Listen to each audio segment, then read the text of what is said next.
Today I'm taking out the MAIWO hard drive docking station.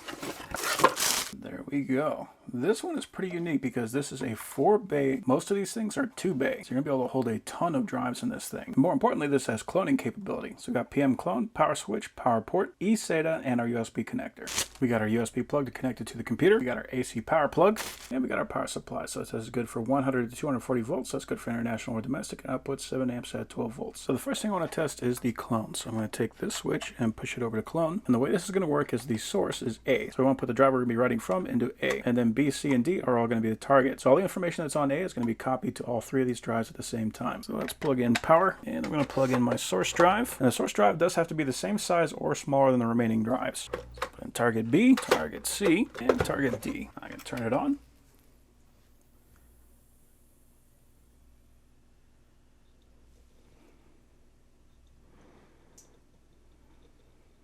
Okay, and it is reading all 4 drives.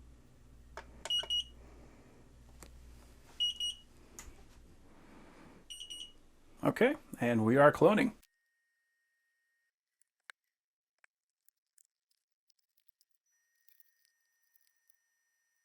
So this guy's taking a while. I started noticing it was taking about 1 minute per percent. So this is going to take approximately between 1 and 2 hours. So I'm going to set this guy aside for right now and we will come back to it. Okay, so it took a little bit longer than I was expecting. This ended up taking about 2.5 hours. So this is going to be one of those things where you definitely set it up, hit the button, and then go do something else. But we are done now, so let's go ahead and check our results. So I'm going to shut this off. I'm going to set this switch to PM and turn it back on. My laptop uses USB-C, so I'm going to use a USB-A to USB-C adapter. So we got our drive. Now it is not going to register the other 3 drives because those should be offline. Okay, there we go. So we got our 1 online, and we got offline, offline, offline. So let's go ahead and turn those online.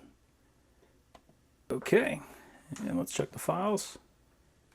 This one does play. This one also plays, and this one also plays. All right, cool. So now we have 3 exact duplicates of this very first drive. Now, some of these drives were a little bit larger than the original, so all I'm going to do is right-click on that and go to Extend Volume. Next, next, next, next, next. And now we have the full 1 terabyte on that drive. I'm going to do that for the remaining drives as well. So then the last thing I want to check, I'm going to do a speed test. Okay, so this was the Samsung drive, and this is about half of what I was expecting. So this is not the fastest thing in the world, but it does get the job done. Sequential 1 MB, 8 process, 1 thread. We're looking at 251 on the read and 229 on the write. So the fact of the matter is we can still use this as a way of accessing those drives and getting data from our laptop to the drive or the other way around. But what this is really designed for is for taking that 1 drive and making 3 duplicates of it. So if you're going to be deploying a lot of systems and you want to make sure they have all the exact same information, so no matter what, no matter who grabs that laptop, they're going to be able to expect the exact same result. This is going to be the cloning tool that you want for that. That is a very cool tool.